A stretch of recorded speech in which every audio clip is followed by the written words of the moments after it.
Good morning, students. Ninth example. If sequence AN converges to L1 and sequence BN converges to L2, then sequence CN by N converges to L1 L2, where CN is equal to A1 BN plus A2 BN minus 1 plus up to so on AN BN. हमें sequence AN जो है वो दे रखी है कि convergent है, L को 1 को कन्वर्ज कर रही है, सीक्वेंस BN जो है वो L2 को कन्वर्ज कर रही है. तो हमने क्या शो करना है, सीक्वेंस CN by N जो सीक्वेंस है वो हमारी L1 L2 को कन्वर्ज करेगी. वेयर CN कैसे हमने डिफाइन किया हुआ है कि A1 into BN मींस जो सीक्वेंस AN है उसकी फर्स्ट टर्म और BN की nth term plus first sequence की सेकंड टर्म, सेकंड सीक्वेंस की n minus 1 term up to so on. Means first sequence की जो हमारे टर्म्स उसको हम इंक्रीज करते जा रहे हैं और उसको हम सेकंड सीक्वेंस है उसकी जो टर्म्स है उसको पहले n टर्म फिर n minus 1 है n minus 2 है इस डिक्रीज करते जा रहे हैं अप टू BN तक. अब हमें क्या दिखाना है कि सीक्वेंस CN by N जो है वो L1 L2 को कन्वर्ज कर दिया. तो इसमें हमने क्या ले लिया, लेट AN जो फर्स्ट सीक्वेंस है हमने कहा था वो L1 को कन्वर्ज कर रही है. तो AN को हमने डिफाइन किया L1 plus alpha N for all N belonging to L. N ये हमने खुद डिफाइन किया है, ये स्टेप आपको ध्यान रखना है. अब हमने लिमिट ले ली, limit N tending to infinity AN. Limit लेंगे तो राइट साइड पे भी लिमिट ली जाएगी. Now L1 is independent of limit, तो L1 ही रह गया. नाउ लिमिट जो सीक्वेंस AN है वो L1 को कन्वर्ज कर रही है, इसका मतलब जो लिमिट है AN की वो क्या है हमारी L1. तो L1 is equal to L1 plus limit N tending to infinity alpha N. इसका मतलब यहाँ से क्या आ गया, limit N tending to infinity alpha N is equal to 0. और अगर कोई सीक्वेंस कन्वर्ज करती है तो मोड वाली सीक्वेंस भी उसी नंबर को कन्वर्ज करती है. तो मोड मींस टेकिंग मोड, तो ये सीक्वेंस भी हमारी 0 को कन्वर्ज करेगी. अब इसमें हमने लगाया Cauchy first theorem on limits. Cauchy first theorem क्या कहती है कि अगर कोई सीक्वेंस AN 0 को कन्वर्ज कर रही है तो A1 plus A2 plus up to so AN by N की अगर हम लिमिटिंग वैल्यू ले लें तो वो भी 0 को कन्वर्ज करेगी. तो कॉची फर्स्ट थ्योरम से limit N tending to infinity, यहाँ हमारे पास जो सीक्वेंस की nth टर्म है वो मोड अल्फा N है, mod alpha 1 plus mod alpha 2 up to so on mod alpha N by N. ये सीक्वेंस भी किसको कन्वर्ज करेगी, 0 को. फिर हमें फर्स्ट जो हमारे पास सीक्वेंस थी AN उसके लिए हमने यहाँ तक काम किया. अब हम बात करते हैं सेकंड सीक्वेंस की. सेकंड सीक्वेंस है हमारी BN और वो सीक्वेंस हमारी कन्वर्जेंट है और हमें ये रिजल्ट पता है कि every convergent sequence is bounded, her convergent sequence bounded होती है. तो बाउंडेड की डेफिनेशन लगा रहे हैं. एंड सीक्वेंस BN जो सीक्वेंस है क्योंकि वो कन्वर्जेंट थी तो ये भी कैसी हो गई, बाउंडेड. तो बाउंडेड की डेफिनेशन से हम क्या कहेंगे, there exist a real number k greater than 0 such that mod Bn less than equal to k for all n belonging to n. Now sequence Bn is conversion to L2. sequence Bn L2 को converge भी कर रही है. तो Cauchy first theorem से हम लगाई हमने, तो उससे हमारे पास क्या आया, limit n tending to infinity B1 plus B2 up to so on Bn divided by n is equal to L2. ठीक है, फर्स्ट और सेकंड थ्योरम से हमारा काम होगा जो गिवन कंडीशंस थी. अब हम बात करते हैं Cn बाय n के लिए. Cn हमारे पास क्या दे रखा है, A1 BN plus A2 BN minus 1 up to so AN BN given है divided by n. Now this is equal to, अब यहाँ हम इसमें A1 A2 up to so AN की वैल्यू रख रहे हैं. हमने AN स्टार्टिंग में ऊपर हमने क्या डिफाइन किया था, alpha 1 sorry L1 plus alpha n define किया था. तो A1 हमारा क्या हो गया, L1 plus alpha 1 into BN plus A2 क्या हो गया, L1 प्लस अल्फा 2 फिर BN minus 1 up to so AN की value L1 plus alpha n into BN divided by n. यहाँ से हमने जो टर्म्स कॉमन L1 हमने कॉमन ले लिया तो क्या बच गया आपके पास, Bn plus Bn minus 1 up to so B1 plus अब यहाँ से क्या आ गया, alpha 1 Bn plus alpha 2 Bn minus 1 up to so alpha n Bn divided by n. Now taking limit on both side, जब हमने लिमिट लिया, limit n tending to infinity L1 B1 इसको जस्ट हमने रिवर्स करके लिखा हुआ है, कोई फर्क नहीं पड़ेगा, जब ऐड ही तो कर रहे हैं, B1 plus B2 up to so Bn divided by n plus limit n tending to infinity alpha 1 Bn plus alpha 2 Bn minus 1 up to so alpha n B1 divided by n. Limit हमने separate कर दी. Now this is equal to, अब जो ये sequence थी हमारी, ये sequence किसको कन्वर्ज कर रही थी, L2 को. बाय कॉची फर्स्ट थ्योरम अभी हमने बताया कि सीक्वेंस Bn अगर L2 को कन्वर्ज कर रही है तो कॉची फर्स्ट थ्योरम से ये सीक्वेंस भी हमारी L2 को कन्वर्ज कर रही है. तो वो रिजल्ट हमने यहाँ यूज किया. तो मींस इसकी जो लिमिटिंग वैल्यू है वो लिमिटिंग वैल्यू क्या आ गई हमारी, L2 आ गई. ठीक है, plus limit n tending to infinity, ये टर्म हमारी एज इट इज है. नाउ अब इस टर्म की हमें लिमिट फाइंड आउट करनी है. इस टर्म की लिमिट फाइंड आउट करने के लिए हमने क्या कंसीडर किया, इस टर्म का मोड कंसीडर कर लिया. फिर हमने रिजल्ट यूज किया. मोड के लिए आपको रिजल्ट पता है, mod of a plus b is less than equal to mod a plus mod b. और प्रोडक्ट पे वो इक्वल टू के साइन के साथ खुल जाता है कि means mod a into b is equal to mod a into mod b. अब यहाँ हमने दोनों रिजल्ट यूज करने हैं, प्रोडक्ट का रिजल्ट भी यूज करना करना है और एडिशन के लिए भी यूज करना है। तो एडिशन के लिए हमारा क्या आएगा, this is less than equal to, साथ साथ प्रोडक्ट का भी लगा रहे हैं, this is less than equal to. तो यहाँ तो ये मीन क्या हो गया, mod alpha 1 mod B N plus mod alpha 2 mod B N minus 1 up to so on mod alpha and mod B 1 divided by N. Actual में जो ये यहाँ रिजल्ट, दो रिजल्ट लगे हुए हैं, पहले आप इसको सम पे सब्स्टिट्यूट करो। देखो ये जो टर्म है जो प्रोडक्ट में लिखी है उसको हम फर्स्ट टर्म कंसीडर करके चल रहे हैं, ये आप हमारी first term alpha 1 B N, ये हमारी सेकंड टर्म ऐसे अप टू सो ऑन, ये हमारी एन टर्म। तो अब हम रिजल्ट यूज करते हैं mod of A plus B plus C up to so on. अगर हम खोलें तो क्या आएगा, less than equal to mod of A plus mod of B plus mod of C up to so on. तो ये क्या आ गया, less than equal to mod of ये फर्स्ट टर्म क्या अल्फा 1 बी एन पूरे का mod plus mod of alpha 2 B N minus 1 up to so on mod alpha N B N, इसने एक स्टेप कम लिखा हुआ है, डिवाइडेड बाय मोड एन। फिर अब ये सारा प्रोडक्ट में खुल गया ना, और प्रोडक्ट में मोड लग के आया हुआ है, तो मोड प्रोडक्ट में तो इक्वल टू साइन के साथ खुलता है, तो मोड अल्फा 1 बी एन जो है, अब यहाँ इसने लिख दिया mod alpha 1 mod B N. ऐसे ही जो हमारे पास इस सेकंड टर्म का मोड आया हुआ है उसको हमने क्या लिख दिया, mod alpha 2 mod B N minus 1 up to so divided by N. Now this is less than equal to, अब जो हमारे सीक्वेंस बी एन सीक्वेंस थी, बी एन सीक्वेंस हमारी कैसी थी, कन्वर्जेंट थी, तो वो बाउंडेड भी थी। बाउंडेड के लिए हमने रिजल्ट क्या लगाया, mod B N is less than equal to K for all N belonging to N. तो means mod B N minus 1 up to so on mod B one सारे क्या है, लेस देन इक्वल टू के। तो वो के तो क्या आ गया कॉमन, क्या बच गया, mod alpha 1 plus mod alpha 2 up to so on mod alpha N divided by N. Now taking limit, अब जो हमने टर्म कंसीडर की थी मोड वाले, इसकी हमने क्या ले ली, लिमिट ली। लिमिटिंग वैल्यू इज 0, इक्वेशन 1 को यूज किया, क्योंकि इक्वेशन 1 में देखो अभी हमने क्या बताया था, कॉची फर्स्ट थ्योरम से हमारे पास इसकी लिमिटिंग वैल्यू क्या आ रही थी, ये 0 आ रही थी, तो ये वैल्यू जस्ट हमने यहाँ पुट की है, तो हमारे पास ये लिमिटिंग वैल्यू क्या हो गई, 0। ठीक है, अब इक्वेशन 4 में इसकी लिमिटिंग वैल्यू हमें 0 पुट कर देते हैं, तो इक्वेशन 4 में क्या आ गया, यहाँ से हमारे पास limit n tending to infinity cn by n is equal to L1 L2। ये हमें प्रूव करना था कि सीक्वेंस cn बाय n जो है किसको कन्वर्ट कर रही है, L1 L2 को। नेक्स्ट देखो 10th example, give examples of sequence an and bn such that, हमें इसमें दो सीक्वेंसेस लेनी है जिनके लिए रिजल्ट हमारे होल्ड करते हैं। ये जस्ट थिंक, आपने जस्ट सोचना है इसमें कि हम कौन सी सीक्वेंस लें जिसके लिए रिजल्ट होल्ड कर जाए। देखो इसमें क्या कह रहे हैं कि फर्स्ट सीक्वेंस है आपकी an सीक्वेंस जो है वो इन्फिनिटी को डाइवर्ज कर रही है, सेकंड सीक्वेंस bn ऐसी लेनी है जो माइनस इन्फिनिटी को डाइवर्ज करे, लेकिन वो सीक्वेंस an और bn ऐसी ली जानी चाहिए कि उनका सम जो है वो कन्वर्ज कर जाए।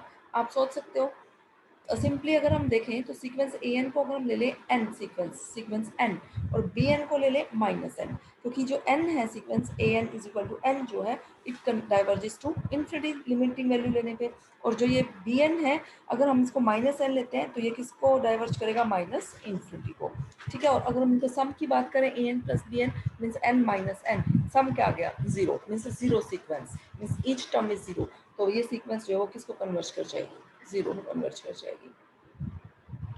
रिजल्ट क्लियर हो रहा है। अब जैसे सेकंड है, सेकंड में वो क्या कह रहा है कि सीक्वेंस an जो है वो डाइवर्ज करनी चाहिए इन्फिनिटी को, bn जो है वो डाइवर्ज करनी चाहिए माइनस इन्फिनिटी को, लेकिन जो उनका सम है वो सम क्या होना चाहिए, डाइवर्ज करे माइनस इन्फिनिटी को। अब आपने ये सोच के एग्जाम्पल ऐसे लेने हैं कि जैसे अब यहाँ अगर हम यही बात करें n और माइनस n की, तो वो उनका सम तो कन्वर्ज कर रहा है, डाइवर्ज तो नहीं कर रहा है। इसका मतलब जो हमें सीक्वेंस लेनी है सेकंड वाली सीक्वेंस वो हमने बड़ी होनी चाहिए ताकि नेगेटिव बच जाए। तो अगर मैं an को n और bn को माइनस 2n ले लूँ तो an n होने के कारण इन्फिनिटी को डाइवर्ज कर रही है, माइनस 2n माइनस n होने के कारण माइनस इन्फिनिटी को डाइवर्ज कर रही है bn, और उनका सम अगर हम करें n माइनस 2n तो क्या आएगा, माइनस n, और माइनस n जो सीक्वेंस है वो माइनस इन्फिनिटी को डाइवर्ज करती है। ऐसे ही जस्ट छोटे छोटे एग्जाम्पल्स या आपने जस्ट सोच के लिख रहे हैं एग्जाम्पल्स, प्रूफ में इनके में ऐसा कुछ नहीं है।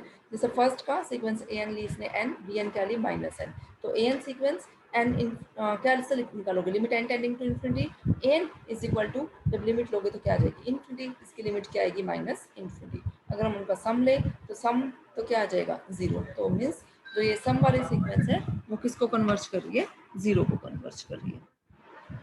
ठीक है, क्योंकि ये सीक्वेंस ही क्या आ रही है, 0 सीक्वेंस आ रही है, 0 सीक्वेंस आ रही है तो वो किसको कन्वर्ज करेगी, 0 को कन्वर्ज करेगी। ऐसे जो सेकंड है इसमें इसने क्या ले लिया, n और माइनस 2n है ना, n माइनस 2n जो है जब उनका सम किया तो वो क्या आ गया आपका माइनस n आ गया।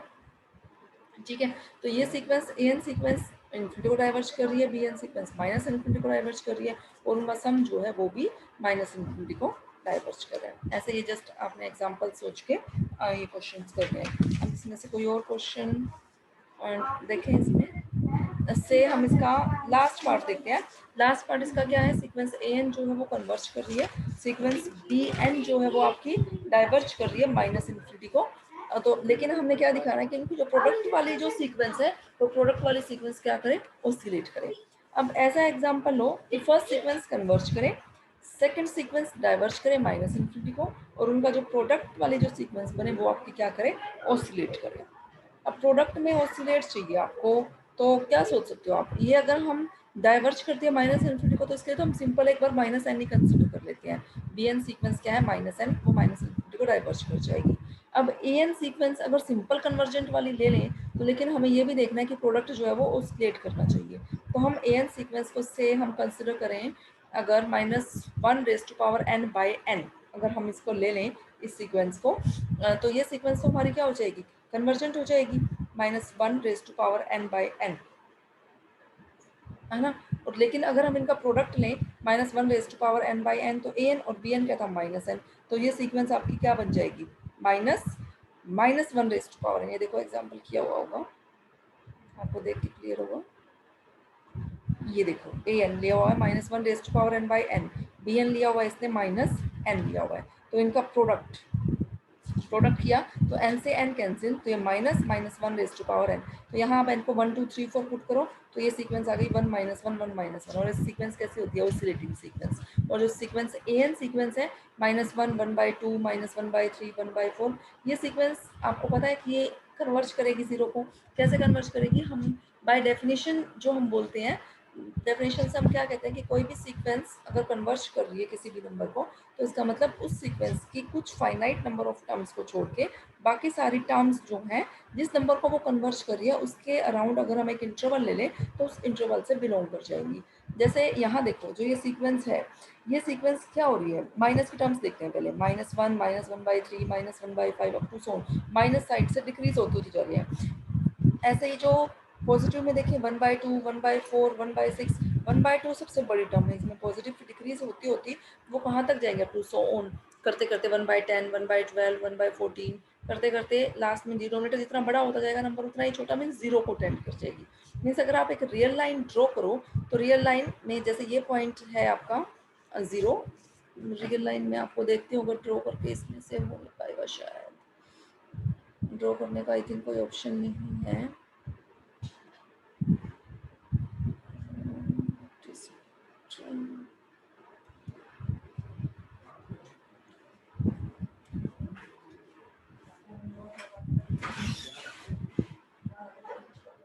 देखो मैं आपको बताती हूँ, ये जैसे हमने ले लिया, ये एक रियल लाइन हम ड्रॉ कर रहे हैं, ये जो पॉइंट है this point is zero, this point is zero. अब यहाँ देखो, यहाँ जो है हमारा दिस इज से this point is 1/2 this point, and this point, ये जो पॉइंट है आपका दिस से यहाँ, ये जो पॉइंट है आपका this point is -1 this point. अब देखो जो ये टर्म्स आती जा रही है आपकी, अब -1 फिर -1/3 वो यहाँ आएगा इस पॉइंट पे, फिर आपका -1/5 यहाँ आ जाएगा, फिर -1/7 आपका इस पॉइंट पे होगा, फिर उसके बाद -1/9 मीन्स करते करते वो कहाँ आ रही है, इस जीरो पे जा रही है। ठीक है, ऐसे जो राइट साइड से अगर हम देखेंगे आपका 1/2 है, ये 1/2 फिर उससे डिक्रीज होके यहाँ आ जाएगा आपका 1 बाय, ये इस पॉइंट पे 1/4, फिर इस पॉइंट पे आ गया 1/6, फिर इससे यहाँ आ गया ये 1/8। मीन्स हम इस साइड से आते आते यहाँ भी हम किस पे जा रहे हैं, जीरो पे जा रहे हैं। कहने का मतलब अगर हम कुछ फाइनाइट नंबर ऑफ टर्म्स को छोड़ दें, मीन्स अगर हम इस जीरो के पास अगर हम ये इंटरवल बनाए, ये हमने ये इंटरवल बनाया, ये जो वैल्यू है से ये वैल्यू है हमारे पास -1/9 है से, और यहाँ है आपके पास ये 1/8।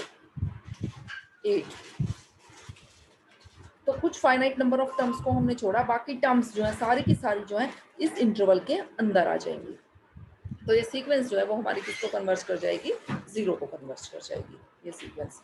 ठीक है, और जो बी एन सीक्वेंस है वो हमारी डाइवर्ज किसको कर रही है, -इन्फिनिटी को, लेकिन जो उनकी प्रोडक्ट की सीक्वेंस है वो हमारी क्या कर रही है, ऑसिलेट कर रही है। क्यों? क्योंकि सीक्वेंस 1 -1 मीन्स यहाँ पे क्या हो रहा है इसमें, अगर हम इसमें रियल लाइन ड्रॉ करें तो ये हमारा ये पॉइंट से ये पॉइंट हो गया हमारा 0, ये पॉइंट हो गया आपका 1, और ऐसे ही जो ये पॉइंट है ये पॉइंट हो गया आपका -1। ठीक है, तो एक बार क्या हो रहा है, एक बार ये 1, फिर एक बार -1, फिर एक बार 1, फिर एक बार -1, फिर एक बार 1, फिर एक बार -1, मीन्स वो जंप कर रही है बार बार, इन्हीं दो नंबर्स पे जंप कर रही है ना, बार बार। तो इसका मतलब ये सीक्वेंस कैसी है आपकी, ऑसिलेटिंग सीक्वेंस है अगर वो जंप कर रही है। क्योंकि कभी भी आप कोई भी नंबर अगर हम कहीं कन्वर्ज करिए तो उस नंबर तक तो उसे पहुंचना चाहिए ना, कुछ टर्म्स सीक्वेंस की बाहर रहेंगी अगर हम इंटरवल कंसिडर करें। जैसे अगर आप यहाँ इंटरवल हम कंसिडर करते हैं 0 पे, अगर हम कहना चाहें वो 0 को कन्वर्ज कर रही है तो मीन्स कुछ टर्म्स को छोड़ के बाकी सारी टर्म्स जो है वो इस इंटरवल के अंदर आ जानी चाहिए, जैसे वो इस केस में हो रहा है कि यहाँ अगर हम कहें कि 10 हमारी कुछ टर्म्स को छोड़ के बाकी अगर हमने ये इंटरवल ड्रॉ किया, ये इंटरवल हमने जो ड्रॉ किया वो क्या लिया, से -1/9 और ये 1/9 का ये इंटरवल है, तो कुछ टर्म्स को छोड़ के कौन सी टर्म्स छूटेंगे अब आपकी, -1, 1/2, -1/3, 1/4, -1/5, 1/6, 1/7, -1/7, 1/8, ये टर्म्स तो छूट गई। बाकी -1/9 क्योंकि ओपन इंटरवल है ये भी छूट गई। बाकी अगर हम -1/10 की बात करें तो वो इस इंटरवल के अंदर आएगा। अगर हम 1/10 की बात करें इस इंटरवल के अंदर आएगा। -1/11 की बात करें वो भी इस इंटरवल के अंदर आएगा। मीन सारे टर्म्स जो है बाकी सब इस इंटरवल के अंदर ही आएंगे, कुछ फाइनाइट नंबर ऑफ टर्म्स को छोड़ के। वो डिपेंड करता है जो हम एप्सिलॉन चूज करते हैं उसके अकॉर्डिंग। ठीक है, अब आपने ऐसे ये सारे जो इसके बाकी पार्ट्स हैं वो सारे ट्राई करने हैं। अगर आपको कुछ भी प्रॉब्लम आती है देन यू कैन आस्क। अब इसके बाद जो है स्टूडेंट्स, इसके बाद ये इसकी एक्सरसाइज गिवन है। इन एक्सरसाइज के क्वेश्चंस टोटली जो है वो सारे उसी पे ही बेस्ड है। एक्सरसाइज के क्वेश्चन जो हमने पीछे किए थे, एग्जाम्पल किए हुए हैं, ये आप लोग ट्राई करोगे। अगर कोई प्रॉब्लम आती है देन यू कैन आस्क।